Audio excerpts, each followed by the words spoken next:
What's going on, New York Knicks fans? We got 15 games remaining until the playoffs start, where we knew our New York Knicks would be one of the top seeds in the Eastern Conference, which they will be. Not sure if they're going to finish second or third.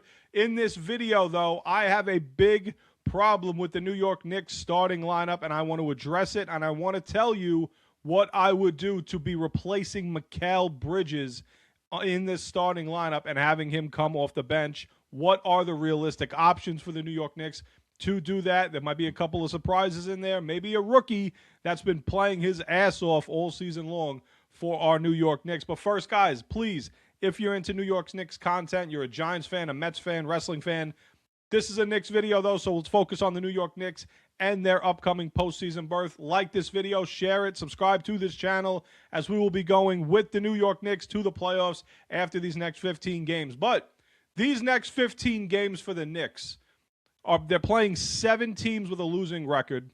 And, 15 games left for the Knicks. 7 of those games are against teams with a losing record, okay? The Knicks should be able to easily go 10-5 in these next 15 games. 10-5 is not asking for a lot. 10-5 is not asking for this team to play 90% winning ball. I'm asking for 10-5. Beat the teams you're supposed to beat over these next 15 games. Lock in the 3 seed minimum going into the playoffs. That's what the Knicks have to do going over these next 15 games. There's no excuses for that. You got you got the Nets, you got the Pelicans, you got the Pacers twice. No excuse for why the Knicks cannot go 10-5 in these next 15. I'm not even sitting here asking for 12, asking for 13 wins. Get me 10-5, get me the 3 seed, and let's move on to the playoffs, because the Knicks should be able to win on the road. I really wanted that 1 seed, but we move forward with that. Not going to happen. Detroit's been a juggernaut all season long. The reason for this video today, and I think that this is something that's been weighing on my mind for a couple of weeks now. Mikal Bridges is playing some of the worst basketball of his entire career right now with the New York Knicks. He sprinkles in, like I said, he sprinkles in 8 to 9 games a year where you say, oh, shit, that's the Mikal that we've been waiting for. That's the Mikal Bridges that we gave up all those draft picks for. That's the Mikal Bridges that we gave the lengthy, fat extension to. Not this version. The version of Mikal that's been benched multiple times this year. And you looked at a game last night against the Jazz. It really stood out. Mikal did not play a lot in the second half. Mohamed Diawara, Landry Shamet, Jordan Clarkson were outplaying Mikal Bridges. That cannot be a nightly occurrence anymore. It cannot be a nightly occurrence that Mikal Bridges is being outplayed by Jordan Clarkson, Landry Shamet, Mo Diawara. It cannot be a nightly occurrence. It's happening too often, and that's no shade thrown on Clarkson or Shamet or Diawara. This has more to do with Mikal Bridges not playing up to the potential that he has for our Knicks. We're not winning a title without Mikal Bridges playing at his best.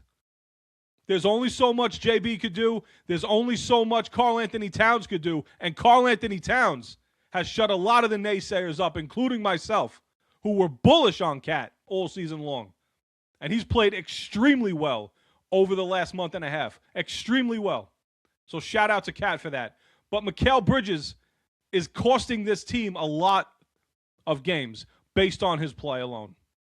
It can't happen anymore. I can't watch Mikal Bridges start basketball games anymore.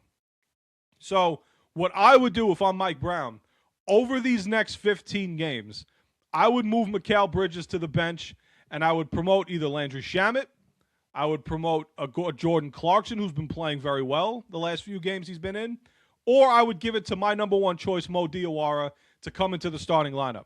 Go captain, go Hart, go Diawara, go OG, go Cat. That's your starting 5.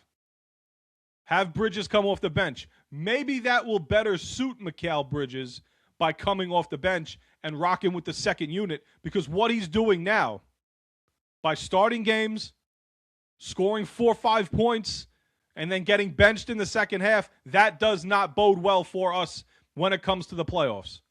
Can't have it.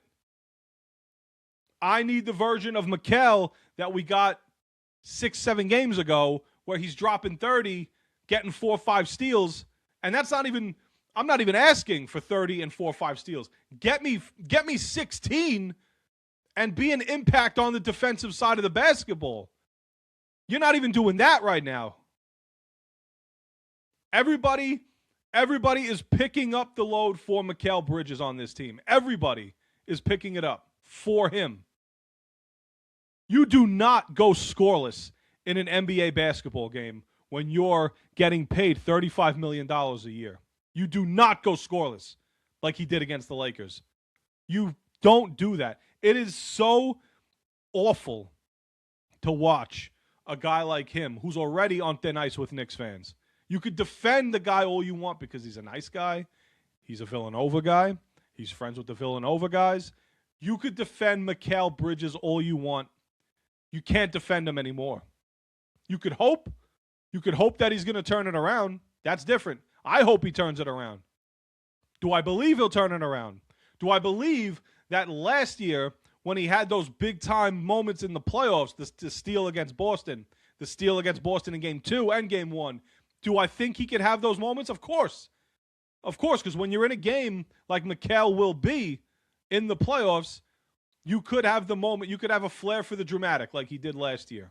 You could do that. But how could I rely on that every single game, night in and night out, especially when the playoffs start? Bring him off the bench over these next 15 games.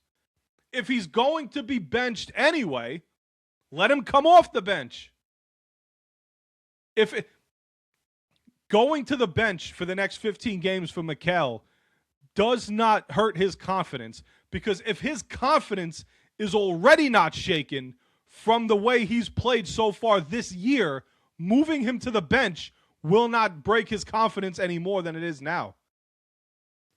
Because if you move him to the bench, you get him rocking with the second unit, let him come off, let him be the lead dog on that second unit, and let him run with them. The Knicks don't have to win a championship with Mikal Bridges in the starting lineup. All that matters is the Knicks win a championship, period. I don't care if Mikal's coming off the bench or starting. All that matters is they win a championship. It don't matter how it gets done. If they go to the finals and Brunson averages 13 points a game, but the Knicks still win it, no one's going to give a shit how the Knicks won it, because the Knicks fans are starving for a title. That's why the passion comes out early on in the season with Cat. Right now with Mikal. Everything's coming out right now with Knicks fans because it's crunch time now. It's crunch time now. 15 games left before the playoffs start, and we got a guy in Mikal who's scoring no points and getting benched. Like 35% of the season so far, he's been benched in the fourth quarter. We can't have it. Cannot have it. Cannot have it. This is too crucial of a point for the Knicks right now to be fucking around with Mikal Bridges and placating to his personality, placating to his confidence. Fuck your confidence right now. If it's not broken now, moving him to the bench won't break it more. Move Mikal Bridges to the bench for these next 15 games. That's just what I would do. Now, he'll come out against the Pacers. He'll probably drop 25. He'll probably have a great game. And then people will come back and say, what are you talking about? Look what he just did against the Pacers. Look back at his game scores all season long. He's been a non-contributor to this basketball team for too much of the season. And I really was one of the last few, and there's a lot of you guys still out there, but I was one of the last few to defend Mikal all season last year when people were getting on him. This year, you have the absolute right to get on Mikal Bridges for his basketball play and what he's done for this basketball team. He's not been the guy that we wanted to trade for when we gave up those draft picks. He's not the guy that we wanted. He's not the guy that we thought we were getting. So put him on the bench. There's no harm in it. There's no harm in letting Mikal Bridges come off the bench. It's not a confidence thing. It can't be at this point. It just cannot be a confidence thing. It could be better for Bridges to come off the bench, because a lot of the times he's getting off to slow starts anyway. Try him off the bench. It can't hurt. Can't hurt. Now he goes out and scores 30 tonight. Everybody will say I'm stupid, but guys, if you just look at the season, look at the season. Look at the season. Put Mikal on the bench for these next 15 games. See what happens. At least the next 10 maybe. Put him on the bench. Guys, Knicks content coming soon. 15 games left. What do you guys think about putting Mikal Bridges to come off the bench? I prefer it. I think that's the right move right now. And if I was Mike Brown, I would strongly consider doing it, especially for one of these kids, especially for Diawara, who's definitely earned the playing time on both ends of the court. You see the development. He looks outstanding, guys. More Knicks content coming soon. Thanks for watching.